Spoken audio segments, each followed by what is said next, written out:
Dans un village, minuit sonne, un forgeron frappe le fer. Radio Libre en Périgord, lundi, 11h30. En direct, la chronique du groupe Fred Zeller, présentée par Jean-Louis. Et sa main velue s'accompagne d'une chanson. Auditrices, auditeurs, amis, citoyens, camarades, bonjour. Lundi 30 décembre 2024. C'est donc la dernière chronique de l'année pour le groupe Fred Zeller sur Radio Libre en Périgord. Alors, nous allons aujourd'hui aborder plusieurs sujets, mais je vais commencer par une actualité de notre département. Voilà. Nous avons appris par la presse l'incendie de la crèche qui a été installée dans la halle de la commune de La Roque-Gageac.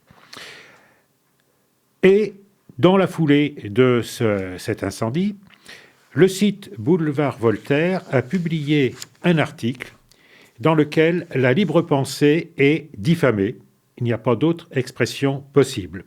Je vais vous lire simplement ce qui a été écrit. L'auteur de cet article publié sur le site Boulevard Voltaire dit « Mon hypothèse, à l'image de l'association de la libre pensée, composée de bons gauchistes qui fait des procès aux mairies, s'abdolonne notamment pour retirer de l'espace public les statuts ayant un rapport avec la religion catholique, je penche très fortement vers des gauchistes laïcards revendiquant agir pour le bien de l'humanité, mais qui ne font que l'enfoncer vers un régime de censure et de totalitarisme. Ces gens-là, intouchables, en France, ont la bénédiction de la majorité de la population française, oui, je le dis bien la majorité malheureusement, qui ne fait que suivre comme pour l'injection, point d'interrogation, le prêt à penser des médias officiels. Ces propos sont absolument inacceptables. C'est une diffamation caractérisée et la Fédération nationale de la libre pensée a demandé au site Boulevard Voltaire de retirer ce passage de son article, faute de quoi, eh bien, puisqu'il y a diffamation, il y aura une plainte de déposée. Voilà, je vais commencer par là. Je pense que nous aurons à revenir sur cette affaire dans nos prochaines chroniques. Nous vous tiendrons bien évidemment au courant. Cette année 2024 se termine avec un nouvel épisode de la série entamée avec la dissolution de l'Assemblée nationale par le président de la République, par la mise en place d'un nouveau gouvernement avec comme caractéristique d'une composition de politiciens recyclés et qui permet de se permettre un peu d'humour avec ce petit billet qui est proposé sur Mediapart. Mr Bean doit être nommé Premier ministre à Matignon. On peut dire et penser ce que l'on veut, mais la composition du gouvernement Bayrou, approuvée par Emmanuel Macron, est un sacré cadeau de Noël pour les humoristes de toute nature. On est entre sidération atterrée et éclat de rire. Une telle palanquée de fantômes politiques est stupéfiante. Cela donne raison a posteriori à Coluche. La France est coupée en deux, elle va être pliée en quatre. Voilà ce que l'on lit déjà dans la foulée de la nomination gouvernementale. François Bayrou forme un gouvernement zombie, Mediapart. Et quand on en est à rappeler Manuel Valls, c'est que Judas n'était pas libre. Ça, c'est Adrien Clouet, député LFI-NFP de Haute-Garonne. Et ce n'est que le début.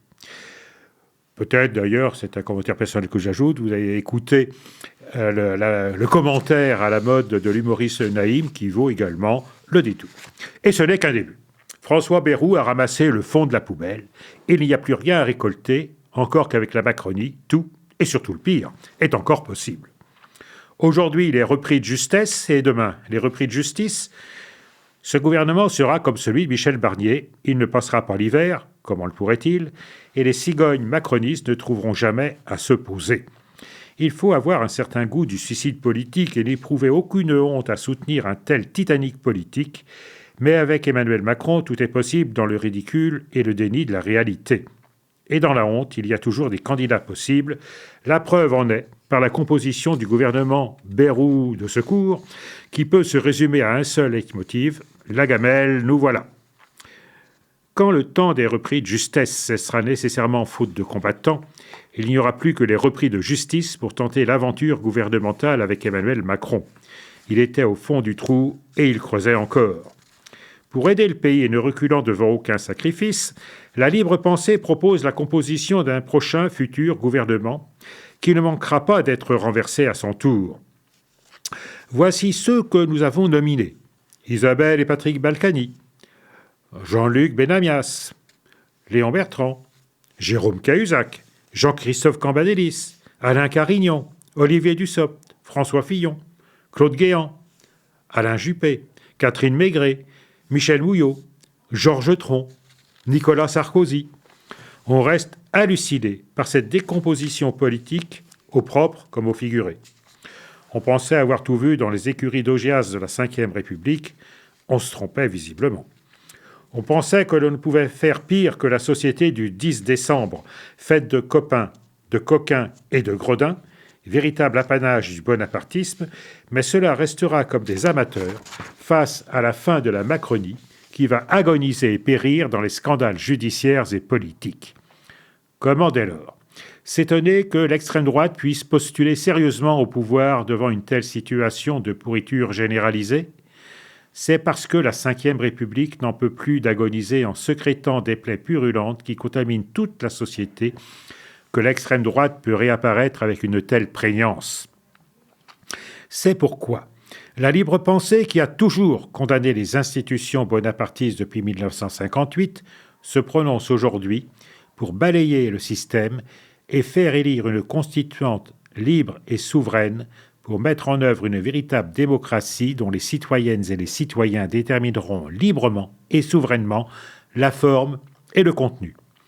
Le meilleur moyen de balayer l'extrême droite est de balayer la Ve République, dont les miettes et la purulence la nourrissent à profusion.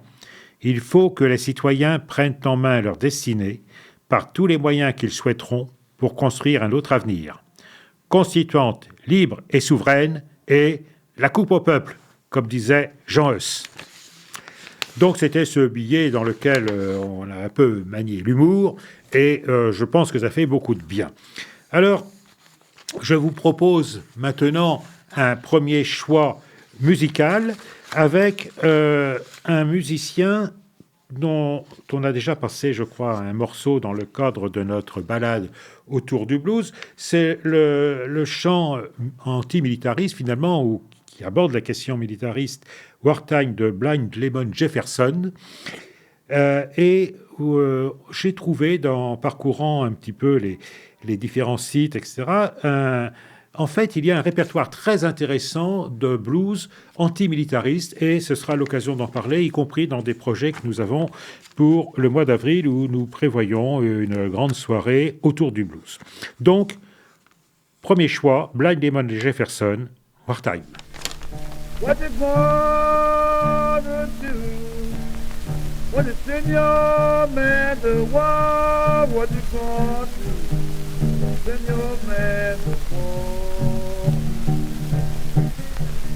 What you gonna do when you send your man to war? I'm gonna drink muddy water, gonna sleep in a hollow Lord. Ain't got nobody, I'm on here by myself, got nobody, on here by myself. Got nobody, on here by myself. Well, these women don't care, but the men don't need me. Well, I'm going to the river. Gonna walk it up and down, going to the river, walk it up and down. Going to the river, walk it up and down. I don't find Faustina, I'm gonna jump overboard and drown. If I could shine my light like a headlight on some train, if I could shine like a headlight on some train. If I could shine like a headlight on some train. I would shine my light in Colorado Springs. Well, it tell me that southbound train out of wreck last night, Lord, that southbound train out of wreck last night. Lord, that southbound train out of wreck last night. Look at the section for my name, Pino Railroad Drive. Well, the girl I love, and the one I pray to see, woman I love, one I pray to see. Woman I love, and the one I pray to see. Was she living in Memphis, and the fool all right to me. I said, little woman, what have I said and done? Yeah, mama, what I said and done. Yeah, mama, what have I said and done? You treat me like my trouble has just begun.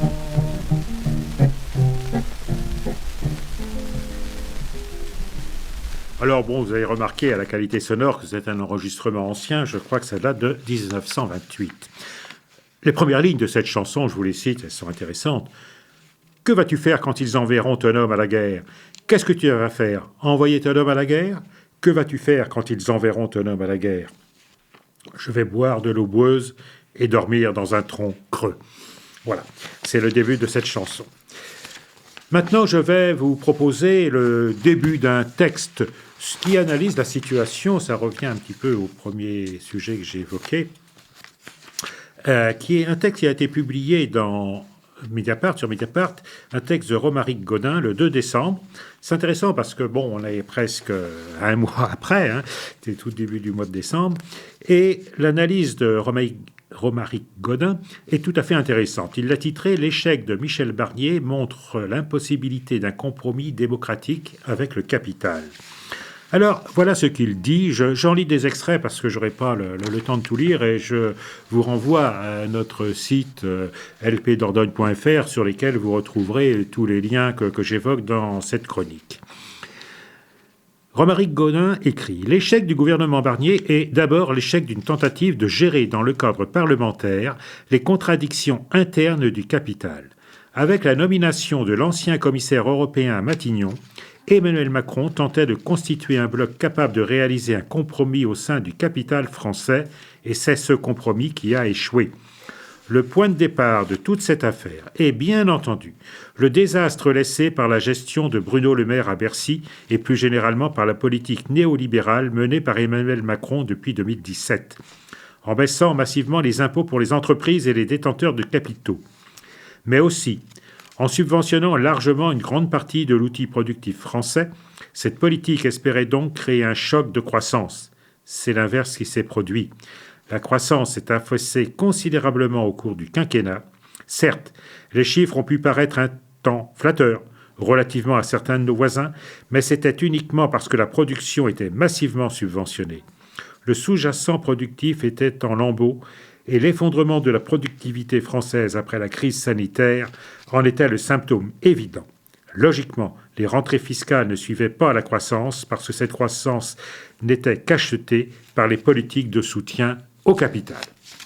Alors, Romaric Gaudin poursuit tout un développement que je vous laisse découvrir et j'en reviens un peu à la fin de son article dans lequel il écrit « L'impossible issue démocratique ».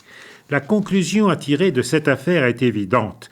D'abord, dans la situation économique présente, le capital n'est prêt à accepter aucune concession avec le monde du travail et l'État social. Sa demande est celle d'une austérité violente, seule capable de maintenir le flux d'argent de l'État vers le capital productif en préservant les intérêts du capital financier. Ensuite, il n'existe aucune majorité politique en faveur d'une telle politique dans le contexte actuel. Ce point est important. Aucun parti d'opposition n'a intérêt à préserver la présence d'un Michel Barnier à Matignon au prix d'une perte de crédibilité avant la future élection présidentielle. Cela n'a rien à voir avec les futures politiques qui seront menées. que le RN ou une partie du centre-gauche soit prêt à mener la politique demandée par le capital ne fait aucun doute. Mais l'enjeu pour ce dernier est de conserver ses chances de parvenir au pouvoir. Or, soutenir une telle politique d'austérité avant l'élection présidentielle serait suicidaire. Du point de vue du capital, les choses deviennent fort claires, puisque l'austérité sociale est la seule option acceptable pour lui et que la société n'en veut pas, il faut l'imposer malgré la société. Autrement dit, la seule politique possible devient une politique autoritaire. Je vous rappelle que ces lignes ont été écrites ou publiées le 2 décembre, donc bien avant la nomination de Bayrou et la constitution de son gouvernement. La crise politique française actuelle traduit ce fait.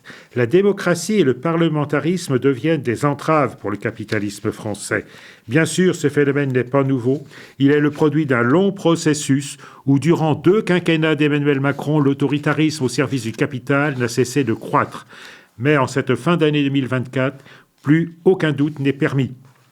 Il y a alors 2 issues possibles, soit une suspension de fait des instances démocratiques, comme cela a été le cas durant la crise de la dette de la zone euro dans plusieurs pays entre 2010 et 2015. Dans ce cas, l'issue des élections est indifférente. La pression des marchés financiers conduit à un ralliement de fait des forces politiques autour de la politique désirée par le capital. Un gouvernement technique ou un gouvernement d'unité nationale peut assumer une telle option. Mais la gauche peut aussi jouer ce rôle si besoin, comme en Grèce en 2015 ou au Sri Lanka aujourd'hui. La deuxième option est celle de l'extrême droite.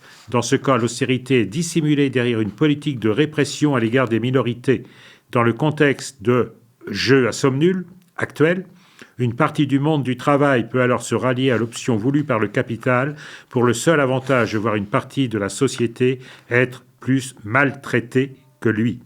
Le contexte culturel et politique actuel fait de cette option une possibilité pour la France à laquelle une partie du capital peut se rallier.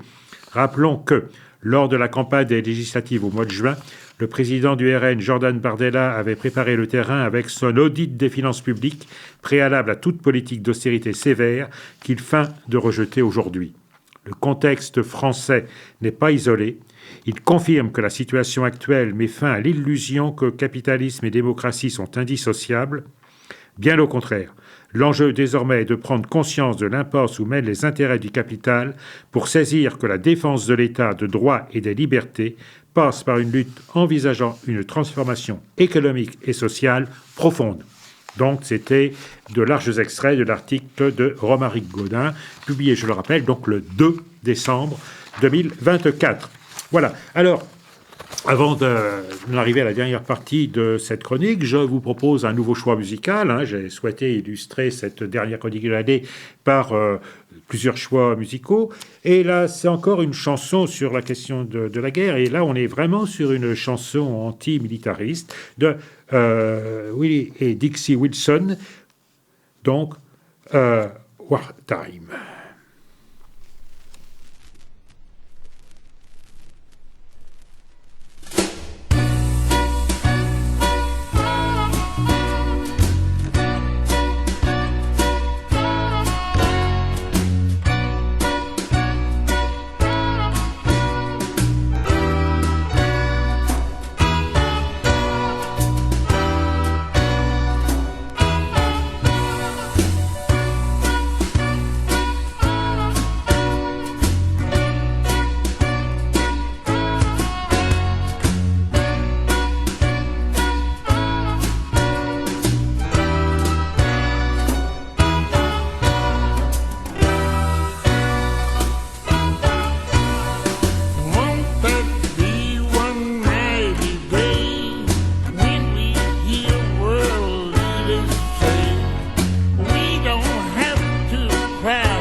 We're gonna let it go.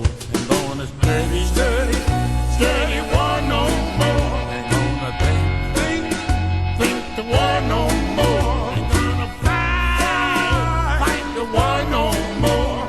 We're giving it up. We're gonna let it go. We're giving it up. We're gonna let it go. We'll take gunpowder to have fun, then get rid of the atom bomb. Say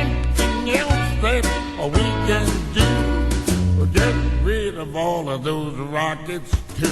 I'm gonna steady, steady, why no more? I'm gonna think the why no more? I'm gonna fight the why no more? We're giving it up, we're gonna let it go. We're giving it up, we're gonna let it go.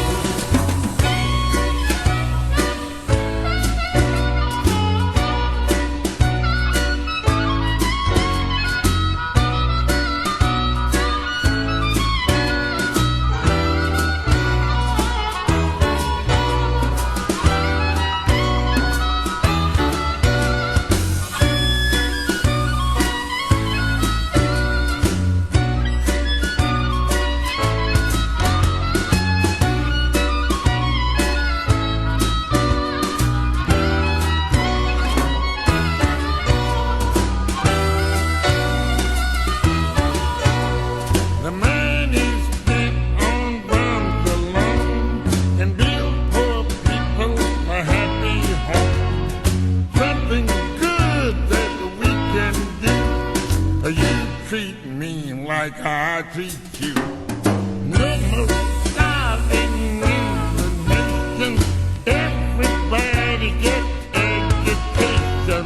Every time a baby's born, we know he'll have him a happy home. Gonna steady, steady, why no more? Gonna think of why no more? Gonna fight the why no more? We're giving it up, we gonna let it go. We're giving it up, we gonna let it go.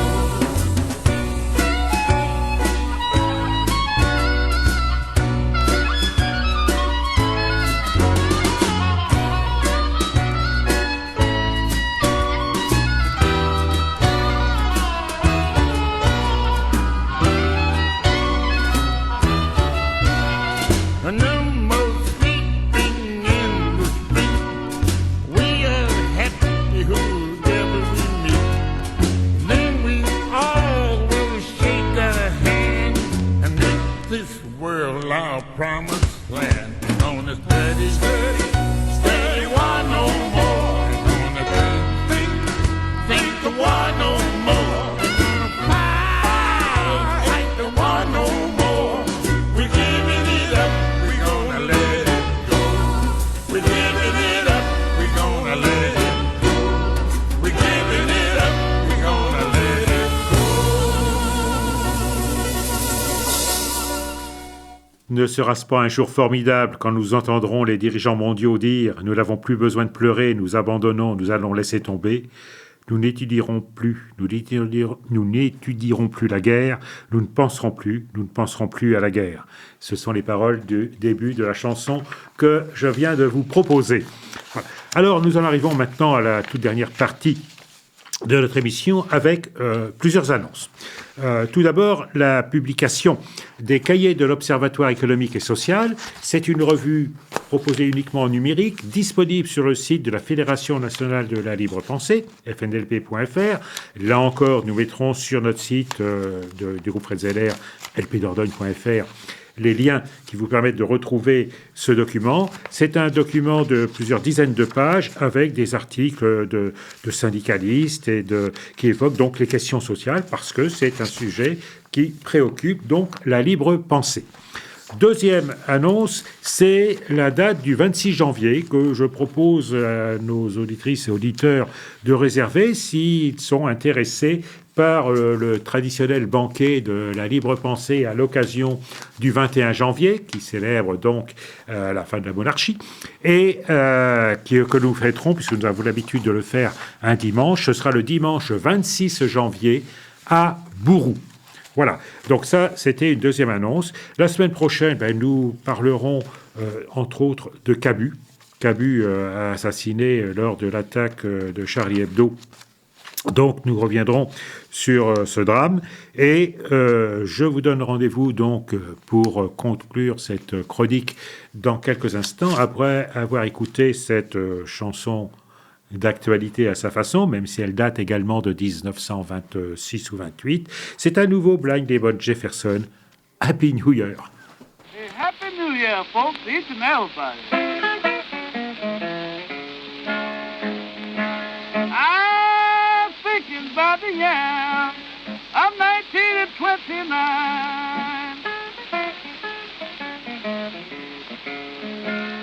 I'm thinking about the year of 1929. New York caught me with my money, and man, I was good.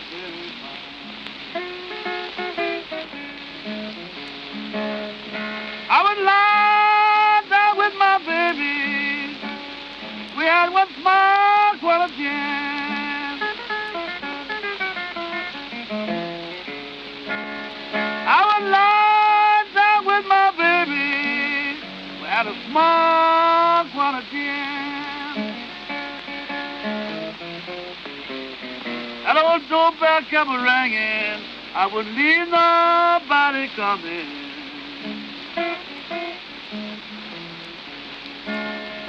The whistle was blowing for New Year around 12 o'clock at night. The whistle was blowing for New Year around 12 o'clock at night.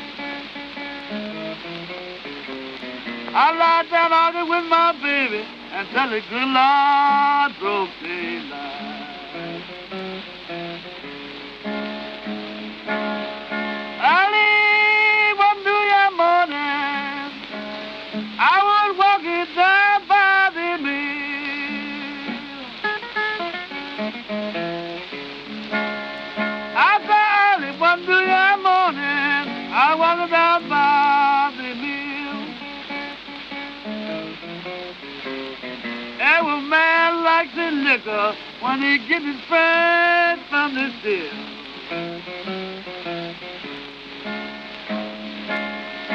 I hate to drink on New Year, but it's whiskey that makes it too strong.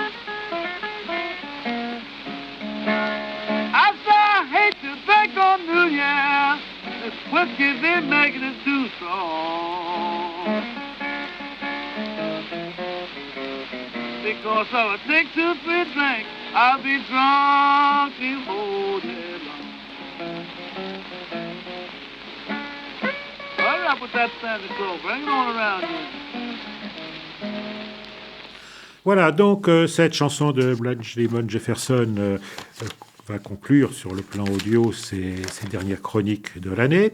Vous aurez remarqué que depuis quelques semaines, quelques mois même, les choix musicaux proposés par le numéro de l'Idée Libre, le dernier numéro qui a été publié, ou l'avant-dernier numéro maintenant, autour du blues, j'ai extrait de cette revue toute une série de préconisations de chansons, de morceaux de blues. Et nous allons poursuivre au début de l'année 2025 avec d'autres choix, toujours issus de cette publication L'Idée Libre autour du blues, et qui vont nous conduire jusqu'à une initiative que, alors je vous confirmerai, c'est pas encore complètement bouclé, mais ça serait donc le 5 avril, une grande soirée autour du blues, où on discutera entre autres de l'aspect social du blues, du rapport entre le blues et la lutte contre la guerre, etc., etc. Alors, dans l'immédiat, je vous souhaite à vous tous de passer une excellente fin d'année et de fêter comme il se doit la nouvelle année 2025, qui sera encore une année où nous nous retrouverons pour débattre de comment faire prévaloir la laïcité et la paix. Merci, à l'année prochaine. Un soc de charrue. C'était la chronique du groupe Fred Zeller de la Libre Pensée de Dordogne. Vous pourrez réécouter cette chronique en rediffusion jeudi de 16h à 16h30 ou samedi de 17h30 à 18h.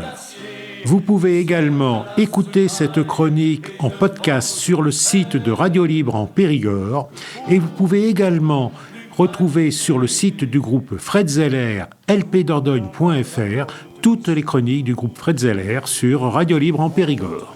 Nous vous donnons rendez-vous pour une prochaine chronique, la semaine prochaine, dès lundi, 11h30. Qui la couvre, elle tient, ton glaive